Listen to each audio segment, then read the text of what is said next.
지금 이 순간 120대가 넘는 미국 전투기들이 중동을 향해 이동하고 있다. 이 정도 규모의 전력 집결은 이 지역에서 2003년 이라크 침공 준비 이후 단 한 번도 목격된 적이 없다. F-16 전투기 40여 대, F-35 라이트닝2 3개 비행대대, 그리고 해외에 이런 규모로 배치되는 일이 거의 없는 F-22 랩터 12대, 공중급유기 40대 이상, 공중지휘통제기 6대, 동부지중해에서 아라비아해까지 지역 양쪽을 감싸는 2개의 항공모함 타격전단, 그리고 미주리 어딘가에서는 B 스피릿 스텔스 폭격기들이 이례적으로 높은 준비 태세를 유지하며 지하 수백 피트에 묻힌 표적을 파괴하도록 설계된 탄약을 탑재한 채 혹은 탑재할 수 있는 상태로 대기 중이다. 바로 그 마지막 세부 사항이 주목해야 할 부분이다. B를 그런 경계 태세에 올려놓는다는 것은 진지하게 타격을 고려하지 않는 나라를 상대로는 절대 하지 않는 행동이다. 이 집결에 관한 대부분의 보도는 무기 체계에 초점을 맞춘다. 그리고 그 무기 체계들은 실제로 놀랍다. 하지만 더 중요한 질문은 미국이 무엇을 모아놓았느냐가 아니다. 그 항공기들이 이란 영공을 침범하는 순간 무슨 일이 벌어지느냐, 그리고 테헤란과 워싱턴과 베이징 중 어느 누가 그 이후를 완전히 계산해 놓았느냐다. 이란은 2003년의 이라크가 아니다. 리비아도 아니고 72시간 만에 쓸려나가는 속빈 군대도 아니다. 20년이 넘는 제재와 고립 속에서 자신이 영원히 미국의 조준선 안에 있다는 것을 명확히 인식하면서 이란은 전략적으로 합리적인 선택을 해왔다. 스스로를 공격하기 극도로 비싼 나라로 만든 것이다. 방공망부터 시작하자. 이란의 시스템은 러시아의 S-400 체계에 필적하지는 않는다. 하지만 다층적이고 중복적이며 결정적으로 일부는 국내에서 생산된다. 이는 제재가 수입 시스템처럼 단순히 부품 공급을 끊어 노후화시킬 수 없다는 뜻이다. 바바르 373은 이란이 자체 개발한 장거리 지대공 미사일 플랫폼이다. 러시아 장비에 영원히 의존할 수 없다는 것을 알았을 때 무엇을 개발해야 하는가라는 질문에 대한 답으로 만들어진 체계다. 알려진 취약점과 한계가 있지만 그것은 실제한다. 전국에 배치되어 있고 이란 영공에 진입하는 스텔스 항공기조차 실질적인 교전 가능성에 직면한다는 것을 의미한다. 그 다음은 탄도미사일 전력이다. 공군이 아니라 보복구조다. 수백 개의 단거리 및 중거리 탄도미사일, 그중 상당수는 도로기동형이다. 이것이 미국 계획 담당자들을 밤잠 못 들게 하는 세부사항이다. 도로기동 발사대는 고정 인프라처럼 발사 전에 깔끔하게 제압할 수 없기 때문이다. 샤압 계열, 사지르, 그리고 최근에 파타 극초음속 활봉체. 이것들은 박물관 전시품이 아니다. 이란을 공격하는 대가를 감당하기 어렵게 만들기 위해 특별히 존재하는 것들이다. 그리고 이란의 교리는 명확하다. 미국의 공습이 시작되면 이 미사일들은 날아간다. 이제 그 맥락을 염두에 두고 배치 현황을 다시 살펴보자. 집결된 전력의 구성이 미국 계획 담당자들이 실제로 무엇을 예상하는지를 말해주기 때문이다. 40대 이상의 공중급유기는 단순히 항속거리를 늘리는 것이 아니다. 계획 담당자들이 단 하룻밤의 공습이 아니라 지속적인 작전을 준비하고 있다는 신호다. 6대의 공중 레이더 및 지휘 통제기는 소수의 시설에 대한 외과적 타격을 위해 배치되지 않는다. 조율 실패가 아군 조종사의 목숨을 앗아갈 수 있는 광대한 지리적 전장에서 복잡한 다축 항공전을 관리할 때 배치된다. 그리고 지역 내 동맹국 기지들에 진강 배치되는 패트리엇 미사일 포대는 방어수단이다. 그 진강이 의미하는 바는 미국 계획 담당자들이 이란이 강력하게 반격할 것을 명시적으로 인정하고 있다는 것이다. 이 모든 조각들을 합쳐보면 보이는 것은 빠르고 깔끔한 타격을 준비하는 자신감 넘치는 군대의 모습이 아니다. 자신이 고려하는 일의 난이도를 진지하게 존중하며 그 난이도를 관리하기 위해 물량과 중복성을 쌓아 올리는 군대다. 대부분의 보도가 전하는 이야기와는 매우 다른 이야기다. 그렇다면 공습이 시작되면 실제로 무슨 일이 벌어질까? F-22가 먼저 들어가 방공망을 제압하고 F-35가 F-16의 표적 데이터를 전달하고 B가 길고 조용한 호선을 그리며 강화된 지하시설을 향해 날아간다면 이란의 재래식 군사력은 얼마나 버틸까? 솔직히 말해서 오래 버티지 못한다. 이란의 전투기 전력은 사실상 냉전 시대 미국 수출품의 박물관이다. 1979년 이전에 도입된 F-14 톰캣, F-4 팬텀, F-5 전투기들의 구소련의 미그-29와 수-24가 더해진 구성이다. 40년에 걸친 강력한 제재로 전 기종에 심각한 부품 부족이 발생해 있다. 이란 조종사들은 숙련되어 있고 동기도 충분하지만 그들이 타게 될 항공기는 완전 스텔스 모드로 운용되는 F-21 랩터와 맞서야 한다. 이란 전투기가 활주로에 나타나는 순간 모든 것을 포착하는 이 3센츄리 지휘 통제기의 지원을 받으면서 말이다. 첫 48시간에서 72시간 이내 이란의 재래식 공군은 어떤 의미 있는 작전 능력도 상실하고 레이더망과 알려진 고정 군사 인프라는 폐허가 될 것이다. 하지만 여기에 전체 계산을 바꾸는 결정적인 차이가 있다. 이란의 군사계획 담당자들이 20년 동안 구축해온 것이 바로 이것이다. 이란의 재래식 공군은 애초에 진짜 억지력이 아니었다. 몇 시간 동안 미국의 표적 선정을 복잡하게 만들고 초기 공습을 흡수하고 시간을 버는 희생계층이다. 그 노후 전투기들이 하늘에서 쓸려나가는 순간 이란은 바로 이 시나리오를 위해 20년과 수십억 달러를 들여 구축한 구조를 가동한다. 도로기동 탄도미사일 발사대들은 분쟁 시작 몇 분 만에 이란 내륙으로 분산된다. 이것들을 찾는 것은 서유럽 면적의 지형이 흩어진 바늘을 찾는 것과 같다.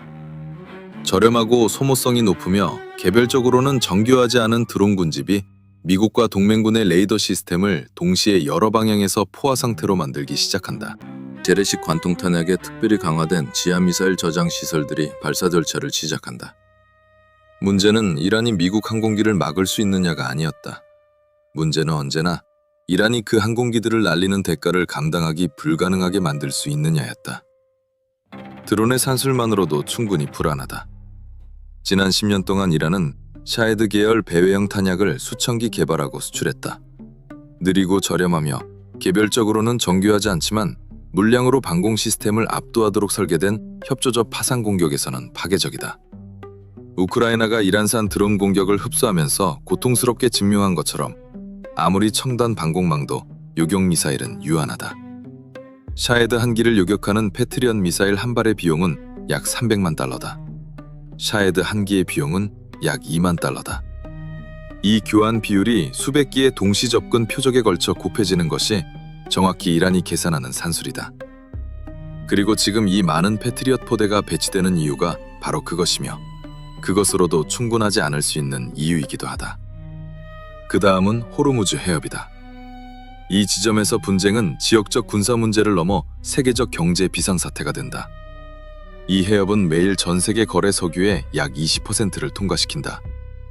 이란은 대한미사일, 해상기뢰, 고속정 군집 전술을 통해 해협을 폐쇄하거나 심각하게 방해할 능력에 막대한 투자를 해왔다. 미국의 공습이 시작되면 이란이 길을 부설이나 봉쇄를 시도할 확률은 거의 확실에 가깝다. 위협이 아니라 교리다. 유가는 시장이 혼란의 기간을 평가하기도 전에 초기 며칠 동안 배럴당 150달러에서 200달러로 향해 폭등할 것이다. 걸프 석유에 크게 의존하는 일본, 한국, 인도는 즉각적인 경제 충격에 직면한다. 유럽 에너지 시장도 요동칠 것이다. 그리고 걸프 지역에서 석유 수입의 약 40%를 들여오는 중국은 호르무즈가 장기간 폐쇄될 경우 사실상 직접적인 실존적 경제 위협에 직면한다. 이것이 베이징에 어떤 동기를 부여하는지 워싱턴의 어떤 전쟁 계획 담당자도 사전에 완전히 모델링할 수 없다. 중국은 이란과 공식 방위 조약이었고 미국 군사력과 직접 충돌하는 것을 극도로 꺼릴 것이다.